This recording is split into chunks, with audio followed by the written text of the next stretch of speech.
What is a basic computer skill you were shocked some people don't have? Not knowing what double-click means. Click. 3 seconds later, click. My mom is the opposite, double-clicks every single thing. She can at least navigate a PC. The worst part, however, is she has her entire desktop full of icons. It gives my fiancé a panic attack looking at it.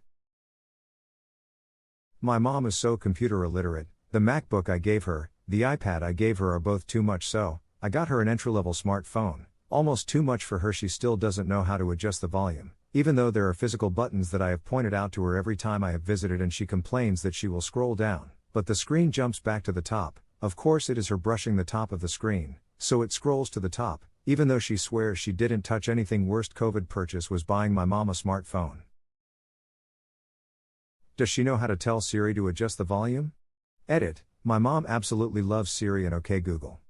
Even set up smart devices for her patients in a few cases. Assistants are very friendly for old people. My dad uses Siri for everything but doesn't allow enough time for Siri to say anything and cuts her off. And he screams every command like a drill sergeant. Siri. Find the nearest gas station. Would you like me to? I said find the nearest gas station, piece of shit, stupid ducking thing, my dad. My dad does the same shit. I used to actually get mad at him when I was younger, but now I just laugh my ass off. And it won't ever end. My dad is in his 80s. He thinks OK Google must be hard of hearing because he yells everything at it. It doesn't help that he pauses long enough before asking his question. So he ends up just yelling OK Google multiple times. He gets so frustrated, lol. I've given up correcting him. Reading. As a tech supporter, I get the stupidest questions. Client, there is a prompt here that says your computer needs to reboot to finish installing updates. Click here to restart. What does that mean? Me, it means your computer installed updates and needs to reboot. Client, how do I do that? Me, click on the prompt to restart. My college roommate didn't know he could change his desktop background. He was blown away and went to show it to one of our other friends, who was also blown away because she didn't know you could change the background. I remember this exact same thing happening with a friend. In 1996.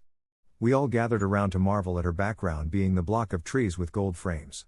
Edit, these aren't my images, just a random collection I found when trying to find that tree one. Kudos to whoever collected them in one place. Holy shit. Remember the 3D pipe screensaver? There was a feature where you could change the texture. I remember using the 8th wallpaper as the texture, the Lynx one, and I got my pipes to look like scales of a snake. You'd be surprised how many folk don't know what to type into search engines to find what they're looking for. My girlfriend always thought I was super smart and could solve every computer problem through sheer force of my brain. Then I was helping her with a computer issue, and after exhausting the basic troubleshooting steps I Googled her issue with some specific keywords and got some help articles to work off. She was blown away. You just Google it? And I'm like, yeah, there are no unique situations and someone smarter than me has solved this issue before. She came home from one of her classes the other day and proudly told me one of her students had a camera she had never used before and she used Google to look up how to put it in RAW mode. I was so proud and congratulated her on now being qualified to be a web developer. Until your issue is so unique that you can only find 3 help threads on random forums from 7 years ago with either no responses or I fixed it without the details on how. Shape recognition. Does the end of the cable look like the hole in the machine? It's amazing how many people can't figure that out at work. I had to cut off some of the pins to make it fit. Cinderella's stepsisters. Been working in it long enough to where people not having basic computer skills doesn't shock me anymore. But still, how do people never figure out that you can search for programs in the start menu? My Outlook is gone. Hit start and types Outlook. Oh, there it is. How'd you find it? The amount of people that can't function if there isn't a shortcut on their desktop is astounding. Meanwhile, my organization keeps forcing shortcuts onto our desktops that I don't want and can't get rid of because I don't have admin rights. Worse is when they automatically open programs at startup that you don't want and will never use. Like my login is set up just for looking up part prints and gauges to calibrate, but every time I log in, it still opens Teams and takes forever to close it. Pisses me off. Copy and paste shortcuts.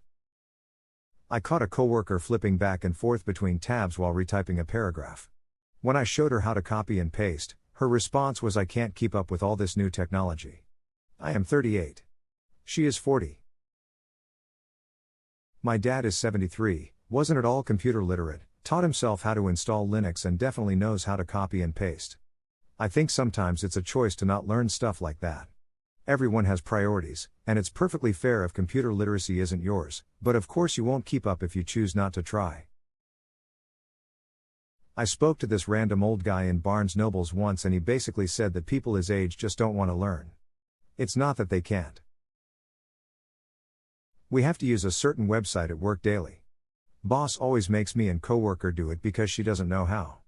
I tried to show her 3 times and she literally threw her hand up and said, "Bah. I can't learn this stuff. You click 3 buttons, bitch. Learn it. I'm done doing it for you." Literacy.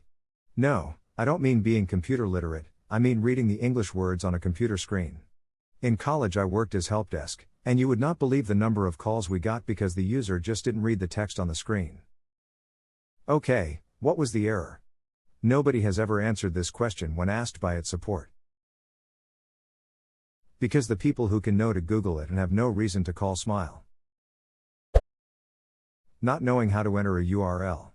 I've tried to get people to enter a URL over the phone and they just put it in the Google search bar, usually after first going to google.com. I'm always surprised how many business owners go to their own website by typing it in Google then clicking the link. Bookmark that shit at least. I encounter this issue every time I ask someone on the phone to go to logmain123.com and they inevitably then reply with, "Which one do I click?" Type it in the Fing address bar. My computer turns on, but my monitor doesn't show the picture. Me, is your monitor plugged in and connected to the back of your PC? No, I needed to use that outlet so I unplugged it. Me, frown. I worked tech support for an ISP and we had a storefront where customers could bring devices in for config. Had a lady once bring a router in with no power supply. She was dumbfounded and almost irritated when I told her I couldn't work on it. She said, "Why does it need a power cord? It's wireless." Wanted to kill myself daily at that job. I once did a bit of tutoring for folk, and I remember one lady asked how she could open Word. So I told her to move the mouse pointer over the Word icon and double-click on it, to which she replied, "Oh no, I can't do that. I don't like those mice thingies." Teach her how to use the mouse with some mouse tutorial program first. I hazily remember reading someone talk about how the Windows 95 games were actually great tools for teaching how to use a mouse. Like Solitaire taught how to drag and drop and things like that. And Minesweeper taught left versus right click. Knowing how to save or open a document. I'm not kidding. I work with teenagers. Edit, wow, it's amazing how many of these comments are kids and their phones these days, or kids have it too easy these days.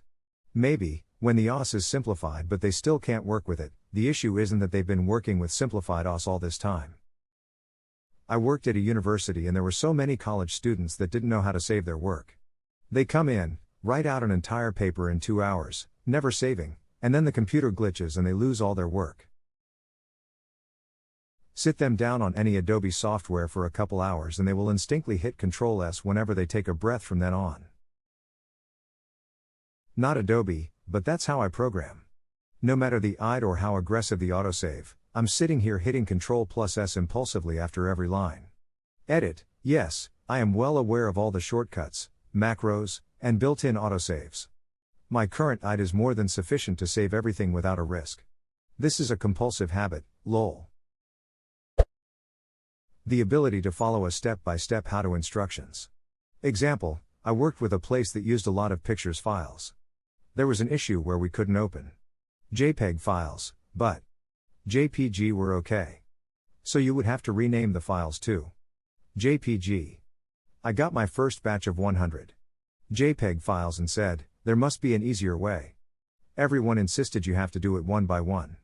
So I looked it up online and found you can change file extensions in bulk using the command prompt. It literally took 5 steps. I made an easy-to-follow instructional document with screenshots, and passed it around to everyone. I thought they'd be very thankful that I saved them hours of work. A month later I caught them renaming each file one by one. I didn't say anything. Ada, since this got popular. I couldn't just edit the default program to open the files because this was for a plugin within another application to organize the picture files. The plugin did not recognize the extension, so it has to be changed. I shared the how-to with my coworkers because they were always complaining they were too busy. Some were behind in their KPIs by months and subject to a lot of customer complaints, so I thought they would appreciate this. Also, I'm not a programmer and have nothing to do with it, so if there are other ways to do this, I was not aware at the time. I literally just Googled how to do it and this came up, and it worked. Slightly more complex, but similar scenario. I worked a job where one task was taking hundreds or thousands of images from various sources and uploading them to a network image server. There was a web-based GUI tool for this, but could only upload one file at a time. Some of my coworkers would spend days just on this task, which was nowhere near the most important stuff we had to do. I wrote a quick bash script of just a few lines that watched a local folder for image files, recursively in case you unzipped your images into the folder with subfolders, batch renamed them, and uploaded them to the server via command line. Aliased it so all you had to do was open a terminal and type image upload and walk away from your computer. Never had to worry about that task again. I passed around the script file with instructions to my team, thinking I'd done a good thing because I was saving them literally half their week some weeks. Not a single person used it and kept using the GUI tool. Oh well. People won't read documents. You need to identify the most persuasive person in the team and show them and coach them. Then the others will pick up as well. You've just saved me a lot of future headaches. I don't have to convince everyone, just the key players. Ideally, depending on how many people in your team, you may have a skeptical old-timer, the person who knows all the shortcuts and the current process. Plus you might have one or two very technically adept people. You can try training SOT and TechCS savvy together as a team. It will take longer for SOT to accept a new process, but once it's done and they understand it, they'll usually love showing everyone else what they know.